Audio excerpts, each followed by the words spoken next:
তৃতীয় ধাপে উপজেলা নির্বাচনে ভোট গ্রহণ শেষ, চলছে গণনা। চট্টগ্রামে চন্দনাইশ কেন্দ্রে পুলিশ সদস্য গুলিবিদ্ধ, কটিয়াদীতে ভোট স্থগিত। সিলেটে বাস চাপায় বিশ্ববিদ্যালয় ছাত্র হত্যার প্রতিবাদে ক্লাস পরীক্ষা বর্জন করে শিক্ষার্থীদের বিক্ষোভ, চালক ও হেলপার আটক।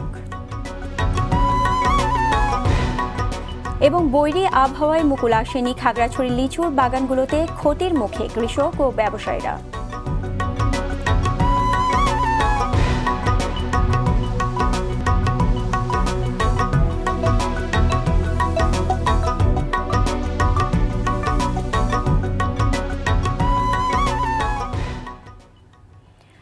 আসসালামু আলাইকুম, স্বাগত আরটিভি জেলা সংবাদে। শুনছিলেন শিরোনাম, আপনাদের সঙ্গে আছে আমি নুসরাত সুজানা।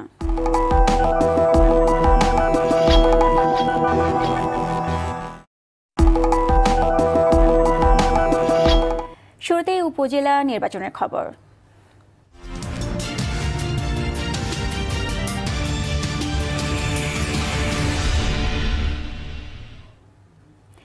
দু একটি বিচ্ছিন্ন ঘটনা ছাড়া শান্তিপূর্ণভাবে শেষ হলো তৃতীয় ধাপে উপজেলা নির্বাচনের ভোট গ্রহণ। এখন চলছে গণনা। চট্টগ্রামের পূর্ব চন্দনাইশ সরকারি প্রাথমিক বিদ্যালয়ে কেন্দ্র দখল নিয়ে সংঘর্ষে এক পুলিশ সদস্য গুলিবিদ্ধ সহ দুজন আহত হয়েছেন। আগের রাতে বাক্স ভরায় স্থগিত করা হয়েছে কিশোরগঞ্জের কটিয়াদী উপজেলার নির্বাচন। বিস্তারিত জানাচ্ছেন মাসুদ মোস্তাহিদ। উপজেলা নির্বাচনের তৃতীয় ধাপে ২৫ জেলার ১১৭টি উপজেলায় ভোট নেয়ার কথা থাকলেও অনিয়মের অভিযোগে কিশোরগঞ্জের কটিয়াদী উপজেলার ভোট গ্রহণ স্থগিত করায় ১১৬টি উপজেলায় ভোটযুদ্ধ হয়। চট্টগ্রামের পূর্ব চন্দনাইশ সরকারি প্রাথমিক বিদ্যালয়ে ভোট কেন্দ্র দখলকে কেন্দ্র করে সংঘর্ষে এক পুলিশ সদস্য গুলিবিদ্ধ সহ দুজন আহত হয়েছেন। এ ঘটনায় ৪ জনকে আটক করেছে পুলিশ। কক্সবাজারের ৫টি উপজেলায় শান্তিপূর্ণভাবে ভোট নেওয়া হলেও পেকুয়ার দক্ষিণ মগনামা সরকারি প্রাথমিক বিদ্যালয় কেন্দ্রে ফাঁকা গুলি ছুড়ে আতঙ্ক সৃষ্টি করার চেষ্টা করলে আইনশৃঙ্খলা বাহিনী প্রতিহত করে। মেহেরপুরের গাগনী ও বাঁশবাড়িয়াতে সংঘর্ষের ঘটনা ঘটেছে। রংপুরের ২টি উপজেলায় নির্বাচন অবাধ সুষ্ঠু করতে কঠোর নিরাপত্তা ব্যবস্থা গ্রহণ করেছে নির্বাচন কমিশন। চুয়াডাঙ্গার ৪ উপজেলার ২,৩৪৩টি কেন্দ্রে ভোট নেওয়া শেষ হয়েছে। একই অবস্থা মাগুরাতেও। কুষ্টিয়ায় কঠোর নিরাপত্তায় ৬ উপজেলার ভোট শেষ হয়েছে। কোথাও কোনো ধরনের সহিংসতা বা অপ্রীতিকর ঘটনার খবর পাওয়া যায়নি। শরীয়তপুর কেন্দ্রগুলোতে সকালের দিকে ভোটার না থাকায় অলস সময় কাটিয়েছে সংশ্লিষ্টরা। নরসিংদী, শিবপুর, মনোহরদী, বেলাবো এবং রায়পুরা উপজেলা সহ মোট ৪টি উপজেলায় শান্তিপূর্ণ ভোট হয়েছে। এদিকে মানিকগঞ্জের দৌলতপুরে নৌকা প্রতীকে সিল মারার অভিযোগে সহকারী প্রিজাইডিং অফিসারকে আটক করা হয়েছে। ভোট বর্জন করেছেন প্রতিদ্বন্দ্বী প্রার্থী। এছাড়া লক্ষ্মীপুর, ঝিনাইদহ, ঝালকাঠি, গাজীপুর, চাঁপাইনবাবগঞ্জ, চাঁদপুর, বরিশাল, নড়াইল সহ দেশের ১১৬টি উপজেলায় শান্তিপূর্ণভাবে শেষ হয়েছে তৃতীয় ধাপের ভোট গ্রহণ। এবার চেয়ারম্যান পদে ৩৫৮ জন, ভাইস চেয়ারম্যান পদে ৬০৪ জন ও মহিলা ভাইস চেয়ারম্যান পদে ৪১৪ জন প্রার্থী প্রতিদ্বন্দ্বিতা করছেন। চেয়ারম্যান পদে ৩৩ জন, ভাইস চেয়ারম্যান পদে ৯ জন ও মহিলা ভাইস চেয়ারম্যান পদে ১৩ জন বিনা প্রতিদ্বন্দ্বিতায় নির্বাচিত হয়েছেন। তৃতীয় ধাপের এই পঞ্চম উপজেলা নির্বাচনে ২,৪৭,৫৩,১৪৮ জন ভোটার তাদের ভোটাধিকার প্রয়োগ করার সুযোগ পেয়েছেন।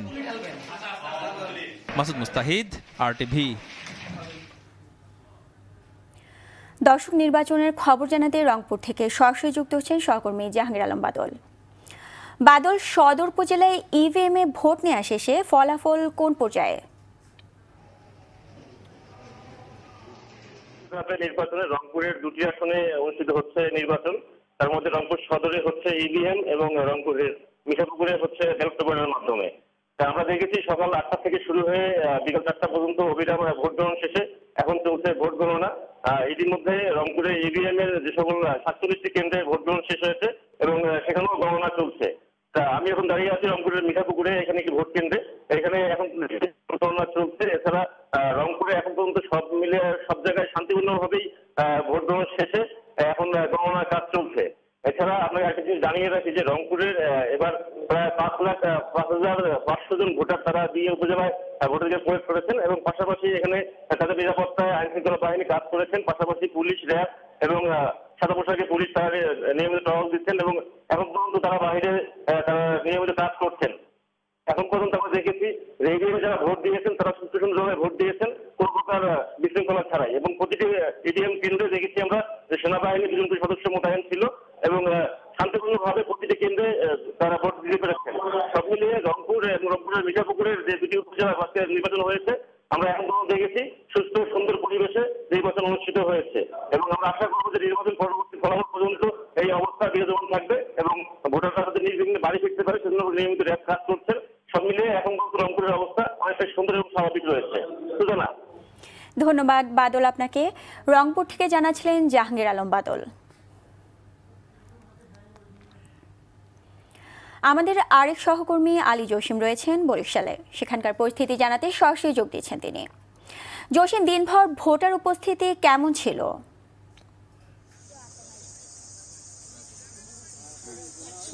সুজানা, পঞ্চম উপজেলা নির্বাচনের তৃতীয় ধাপে বরিশালের 7টি উপজেলায় নির্বাচন সম্পন্ন হয়েছে।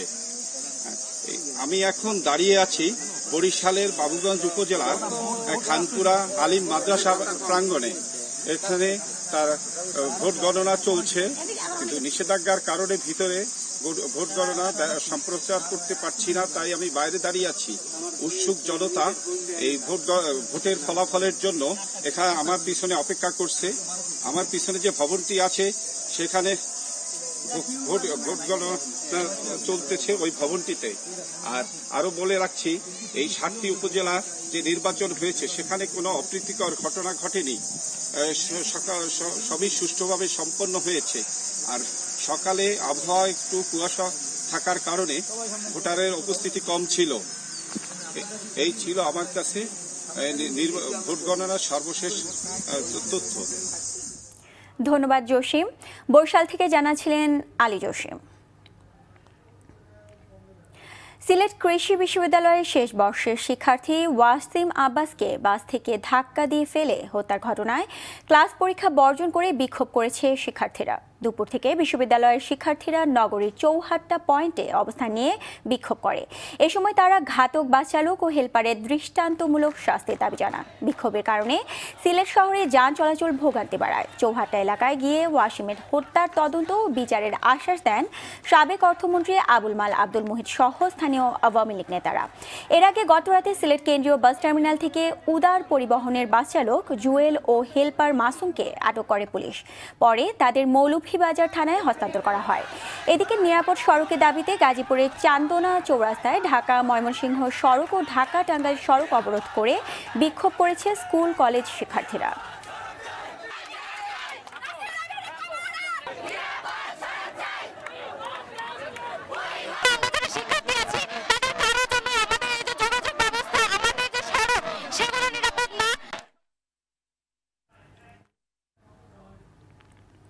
প্রধানমন্ত্রী শেখ হাসিনার বলিষ্ঠ নেতৃত্বে শিক্ষা ও স্বাস্থ্য সহ সব খাতে এগিয়ে যাচ্ছে বাংলাদেশ, এমন মন্তব্য করলেন নোয়াখালী 2 আসনের সংসদ সদস্য আলহাজ মোর্শেদ আলম। গতকাল নিজ নির্বাচনী এলাকা নোয়াখালীর সেনবাগের বীজবাগে আয়োজিত স্মরণ সভায় তিনি বলেন, আওয়ামী লীগ যতদিন ক্ষমতায় থাকবে ততদিন দেশের অগ্রযাত্রা কেউ থামাতে পারবে না, দেশ সমৃদ্ধির পথে থাকবে। এর আগে বালিয়াকান্দি ডিগ্রি কলেজের বার্ষিক ক্রীড়া প্রতিযোগিতার পুরস্কার বিতরণী অনুষ্ঠানে প্রধান অতিথি হিসেবে অংশ নেন আলহাজ মোর্শেদ আলম। দ্বিতীয় মেয়াদে এমপি নির্বাচিত হওয়ায় এ সময় তাকে সংবর্ধনা দেওয়া হয়। এছাড়াও মোহাম্মদ দাইন মিয়া হাফেজিয়া ও নুরানি মাদ্রাসা ভবনের ভিত্তি স্থাপন করেন তিনি। আমাদের রাস্তাঘাট বেঞ্চ কালভার থেকে আরম্ভ করে আমাদের মাননীয় প্রধানমন্ত্রীর নেতৃত্বে দেশ উন্নয়নের দিকে এগিয়ে যাচ্ছে, সাথে সাথে আপনাদেরও জীবনযাত্রার মান উন্নত হচ্ছে। এই আওয়ামী লীগ যতদিন টিকে থাকবে ততদিনই কিন্তু আপনাদের এই দেশ, আমাদের এই দেশ উন্নত হবে, কারণ আওয়ামী লীগ এই দেশ সৃষ্টি করেছে, এই আওয়ামী লীগ এই দেশকে উন্নয়ন দেবে। সাভারের চারপাশের বংশী, তুরাগ, ধলেশ্বরী সহ সব নদী ও খাল জলাশয় দখলমুক্ত করা হবে বলে জানিয়েছেন দুর্যোগ ব্যবস্থাপনা ও ত্রাণ প্রতিমন্ত্রী ডক্টর এনামুর রহমান। সাভারের আশুলিয়ার জামগড়া এলাকায় পরিবেশবাদী সংগঠন কাশফুলের 15তম প্রতিষ্ঠা বার্ষিকী অনুষ্ঠানে তিনি কথা বলেন। এ সময় তিনি আরও বলেন, প্রধানমন্ত্রীর নির্দেশে বর্তমানে ঢাকা ও চট্টগ্রামে দখল উচ্ছেদ চলছে। সাভারের সব নদী ও খাল দখলকারীরা যে দলেরই হোক না কেন, তাদের বিরুদ্ধে আইনি ব্যবস্থা নেওয়া হবে এবং এ বিষয়ে তাদের কোনো ছাড় দেওয়া হবে না। অনুষ্ঠানে সাভার উপজেলা পরিষদের ভাইস চেয়ারম্যান শাহাদাত হোসেন খান, ঢাকা জেলা যুবলীগের সাংগঠনিক সম্পাদক সানাউল্লাহ সহ আর অনেকে উপস্থিত ছিলেন। এখনই সময়ে অঙ্গীকার করার, যক্ষ্মামুক্ত বাংলাদেশ করার এই স্লোগানে বিভিন্ন স্থানে পালিত হয়েছে আন্তর্জাতিক যক্ষ্মা দিবস। এ উপলক্ষে দিনাজপুরের হিলি উপজেলা স্বাস্থ্য কমপ্লেক্স থেকে বের হওয়া শোভাযাত্রা বিভিন্ন সড়ক ঘুরে শেষ হয়। ঠাকুরগাঁওয়ে শোভাযাত্রা ও আলোচনা সভায় যক্ষ্মা নিয়ে কুসংস্কার দূর করার আহ্বান জানান বক্তারা। বাগেরহাটে শোভাযাত্রা বের হয়ে সড়ক ঘুরে শেষ হয়। পরে সিভিল সার্জন কার্যালয়ের মিলনায়তনে আলোচনা সভা হয়। ব্রাহ্মণবাড়িয়া স্বাস্থ্য বিভাগের উদ্যোগে যক্ষ্মা দিবসের শোভাযাত্রা ও আলোচনা সভা হয়েছে। কুমিল্লার নাঙ্গলকোট সরকারি হাসপাতাল থেকে বের হওয়া শোভাযাত্রায় চিকিৎসক সহ কর্মকর্তা কর্মচারীরা অংশ নেন। এছাড়াও ফরিদপুর, শরীয়তপুর, খুলনা, চট্টগ্রাম, খাগড়াছড়ি ও রাজশাহীতে আন্তর্জাতিক যক্ষ্মা দিবস পালিত হয়েছে।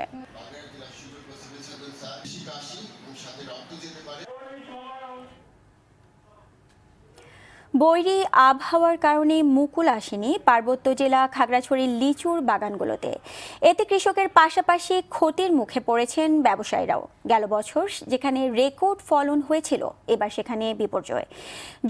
কারণ হিসেবে জলবায়ু পরিবর্তনকেই দুষছেন সংশ্লিষ্টরা।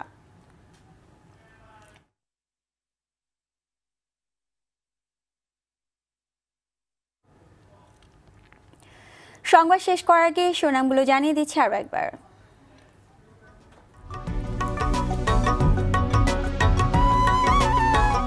তৃতীয় ধাপে উপজেলা নির্বাচনে ভোট গ্রহণ শেষ, চলছে গণনা। চট্টগ্রামে চন্দনাশ কেন্দ্রে পুলিশ সদস্য গুলিবিদ্ধ, কটিয়াদীতে ভোট স্থগিত। সিলেটে বাস চাপায় বিশ্ববিদ্যালয় ছাত্র হত্যার প্রতিবাদে ক্লাস পরীক্ষা বর্জন করে শিক্ষার্থীদের বিক্ষোভ, চালক ও হেলপার আটক। এবং বৈরী আবহাওয়ায় মুকুল আসেনি খাগড়াছড়ি লিচুর বাগানগুলোতে, ক্ষতির মুখে কৃষক ও ব্যবসায়ীরা।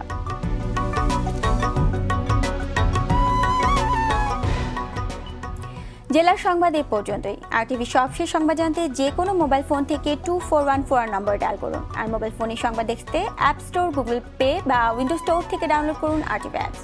এছাড়াও তাৎক্ষণিক ও বিনোদন সংবাদ জানতে বিশ্বের যে কোনো প্রান্ত থেকে ভিজিট করুন facebook.com/rtv online এবং youtube.com/rtvdigitals। ধন্যবাদ সবাইকে।